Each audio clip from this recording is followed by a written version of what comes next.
घर खरीदते समय ईएमआई के बोझ को कैसे करें कम।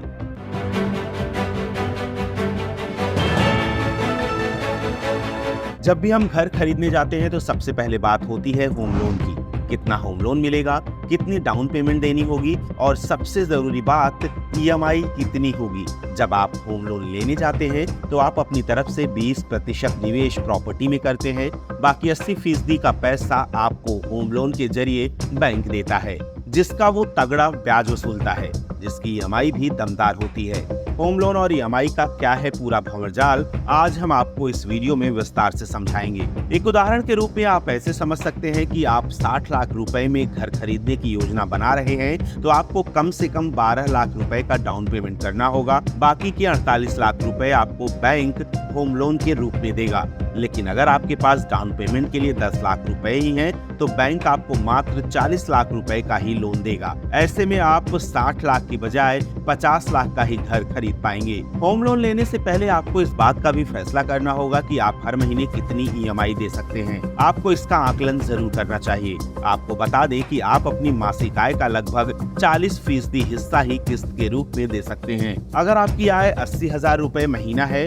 और 60 लाख रुपए का घर खरीदना चाहते हैं, तो हम बताते हैं क्या होगा पूरा समीकरण। आप कुल कीमत का 20% यानी 12 लाख रुपए डाउन पेमेंट के लिए जमा कर सकते हैं। आपकी ईएमआई आपकी आय का अधिकतम 40% ही हो सकती है, यानी 80,000 की आय पर 40% के हिसाब से ईएमआई 32,000 रुपए प्रति महीना होगी। अगर आपने 20 साल के लिए होम लोन 8% ब्याज पर लिया है, तो 32,000 रुपए मासिक किस्त देनी होगी, जिसमें आपको होम लोन 30 से 40 लाख रुपए मिल सकता है।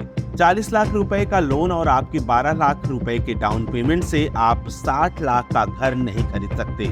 ऐसे में आपको ज्यादा डाउन पेमेंट या फिर कम दाम वाले घर का प्लान करना होगा। कई मौकों पर देखा गया है कि पति पत्नी दोनों ही नौकरी पेशा हैं, तो दोनों मिलकर होम लोन लेकर इस परेशानी से निकल जाते हैं। आप जॉइंट लोन लेकर भी इस समस्या का समाधान निकाल सकते हैं। डाउन पेमेंट के लिए अपनी पूरी बचत पूंजी को कभी ना लगाएं। आपात स्थिति के लिए हमेशा कुछ पैसों को अलग से रखना चाहिए। तब आप क्या करेंगे जब आपको अचानक से किसी खर्च के लिए पैसे की जरूरत पड़ जाए और आप पहले से ही डाउन पेमेंट के रूप में घर पर सब कुछ खर्च कर चुके हों। अगर आप अस्थायी रूप से नौकरी से बेदखल हो जाते हैं, तब आप क्या करेंगे? आपकी आमदनी रुक जाएगी लेकिन ईएमआई नहीं रुकेगी। ऐसे में आपको बचत जरूर करनी चाहिए। अगर आप एक ऐसा घर खरीद रहे हो जिसमें कुछ निर्माण करवाने की जरूरत हो, तो आपको न केवल ईएमआई का हिसाब देना होगा, बल्कि उस किराए का हिसाब देना होगा जो आप घर का कब्जा मिलने तक चुकाते रहेंगे। ईएमआई तय करते समय इन सब खर्चों को ध्यान में रखेंगे, तभी आप आगे की जिंदगी को आसान कर पाएंगे। होम लोन लेने से पहले आपको इस बात का भी फैसला करना होगा कि आप हर महीने कितनी ईएमआई दे सकते हैं। क्या आपने अपना घर खरीद लिया है? घर खरीदने के लिए आप सबसे पहले क्या सोचते हैं?